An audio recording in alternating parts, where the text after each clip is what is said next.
Well, Um, obviously, before I even get started with Howie and Doug, I mean, I just got back from Canton, and I just got to tell you guys, awesome experience.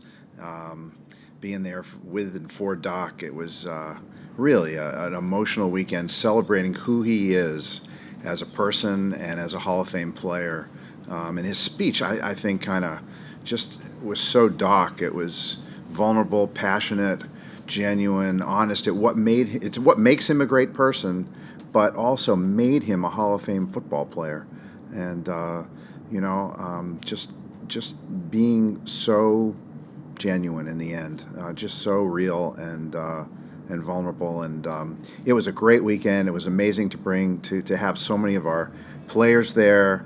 And of course, Coach Andy Reid and Donovan and Brian Westbrook, and the names are on and on and on. Trotter and all those guys. It was a great sort of experience we had. And man, I got to tell you, Eagles fans dominated.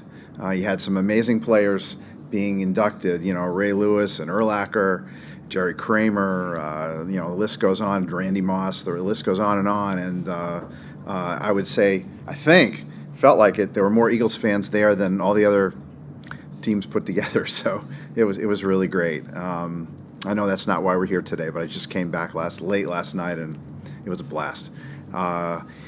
So today, very simple. This is an opportunity to really solidify the great leadership we have as an organization. Howie and Doug, two very, very impressive leaders who collaborate and are a big part of the success of this franchise. They really have instilled a culture of collaboration, teamwork. It's all about the group and the team. They work well with everybody.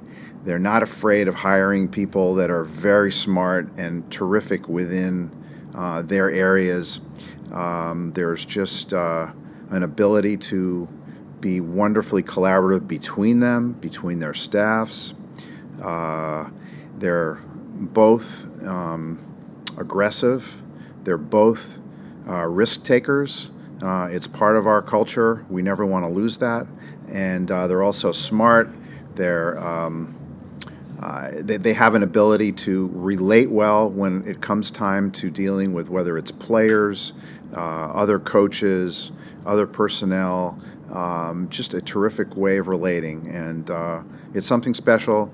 It's part of the reason we were so successful this year, and I just found that it was an important time to be able to extend their contracts and solidify our leadership, along with our head of business operations, Don Smolensky. It's quite a group, three great leaders, and three people that really work incredibly well together. And I've often said it takes a village to win a championship, and we want that village to be maintained in its leadership, its continuity, and its innovativeness. And that's kind of where we're at today. So happy to open it up to a few questions. I hope we'll have time to spend time again before the season starts, talk about some other things, but today's really about Howie and Doug.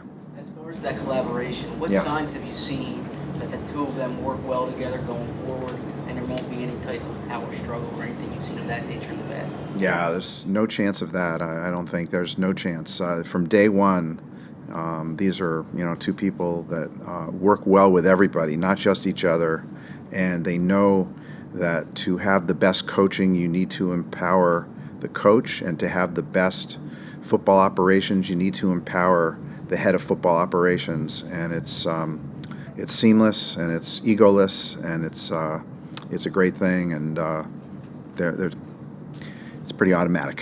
Joe, these are two guys who, as recent as 2-3 years ago, had a lot of doubters around the NFL and in the city.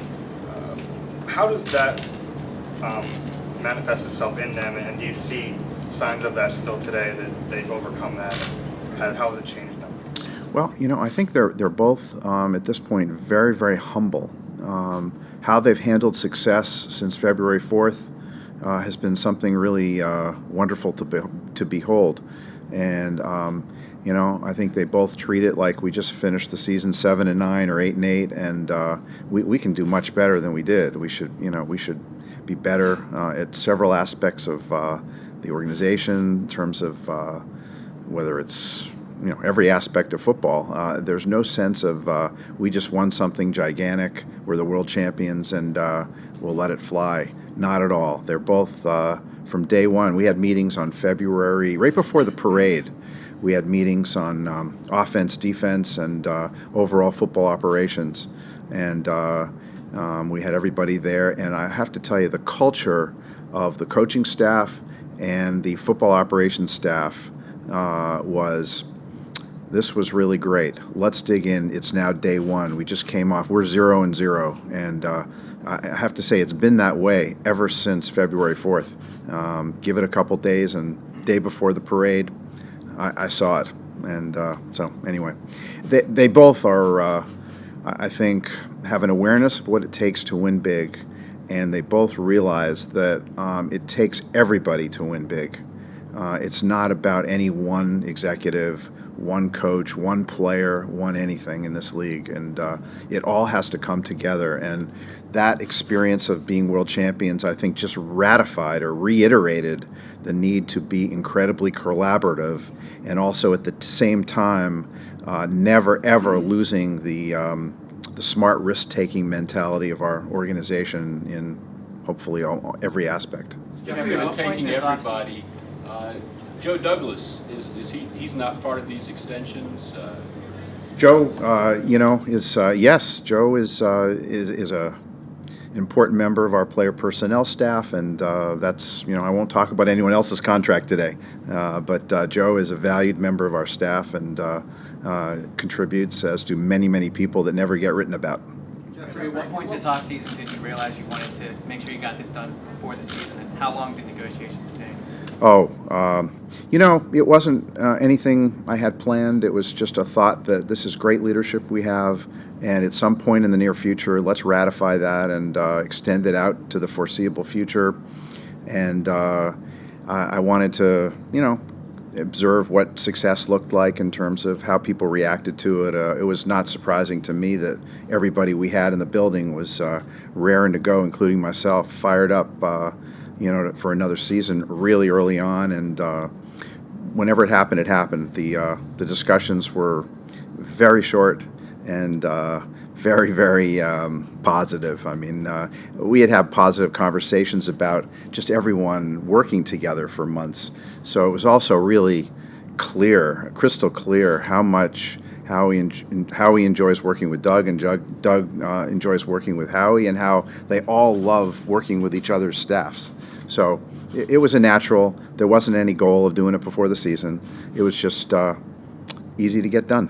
Where has Howie grown the most from his first stint to then coming back to the second stint? Right. He was a very, very young general manager, and I think he did learn a lot in the process. I guess the most is the understanding, and it just has to take place, is that you have to be incredibly collaborative to be very successful. And the old days of the NFL and sports about a general manager watching film and scouting and picking players is just about as outdated as I would say newspapers, but I don't want to say that because I'm a big reader of newspapers, so I'm not the one to ever say that. But it's like, it's just an outdated philosophy, and it was just pretty clear with Howie that when he was put back into a position of being a decision maker, he had really studied the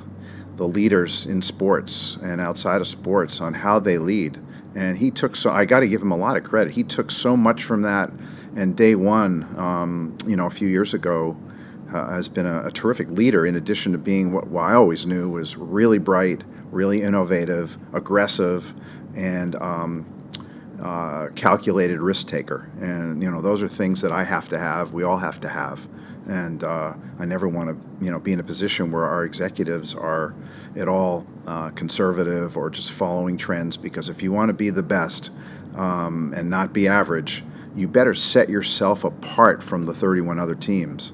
Every year your odds are about 3% to win it all, and what's going to give you the 3% chance and raise that to 100% and it happening. And you better be different, innovative, but smart about it. And so Howie's really been able to combine sort of a maturity of leadership and a real sense of what it takes to set us apart. Take off before we head out to practice. You mentioned Howie taking the step back from the personnel side. I think he traveled quite a bit. He mentioned he met with Brian Cashman, R.C. Buford, Lots and people lots. like that. Yes. Do you think that was the turning point for him when it clicked for him? You know, I do now. Before that, we had two very successful seasons, obviously, with Howie as a GM. I think we were, double-digit wins both seasons, and then took the year to really have that happen, and I do. He learned so much in that year, and he was able to combine everything he brought with, a much more, as I said, much more collaborative and appreciative way of dealing with everybody in the organization. It wasn't that he wasn't before, but if you want to be the very best, and I think we've got the very best, then why not try to learn from those in other sports that are the very best? Jeff, you spent over 20 years trying to win the Super Bowl. What kind of goals do you set for yourself now that you have this kind of continuity in place? Oh, our goals every year is to win the Super Bowl. We're I can't tell you how terrifically positioned I think we are. It's a tough league. I couldn't be more fired up myself, and I don't think I've ever been more fired up for a season than we're about to undertake. But with a realization that we're also in the NFC. I compare it to the NBA West. There are many teams entering this season that I think can be in the Super Bowl, and we have to try to collaborate and grind and do all the things that were not sexy. They were just daily grind last year, and do it again and again and again. And you're going to lose players, you're going to lose star players, and can you survive all that? And can you continue to game plan better than any team in the sport? And can you basically come together as a team? Teams win, and I know what our challenge is, but the goal is to win the Super Bowl each and every year as we go forward, and position ourselves that way. All the decisions we make with Howie, Doug, Joe, Don, everybody in terms of planning for our franchise, it's always to maximize the position we're in for the short term, because I think we have a great opportunity to succeed, and at the same time don't sacrifice anything that we're going to need in the long term to be able to truly succeed as well. And that's a balancing act every day, and we're going for it. And at the same time, we know that there's going to come a time when you're a very good football team that you're going to have to lose some players, and you better have draft choices, and they better be developed well. And one of the great things about this coaching staff is not only are they great coaches, they're great teachers as part of that. They're terrific teachers. They want to develop young talent, and the key to sustaining great success is definitely to bringing along that young talent, because in a salary cap world, which averages out, so the average team basically fulfills their expenditures because everyone spends the same. If you're a lot better than that, you better develop the draft choices. Otherwise, you have no chance to keep winning big. So we know what's in front of us. We know the challenge. We know the short-term challenge. Tremendous NFC, and there's some great teams in the AFC too. But the NFC's loaded. All right, thanks, guys. Okay, thank you.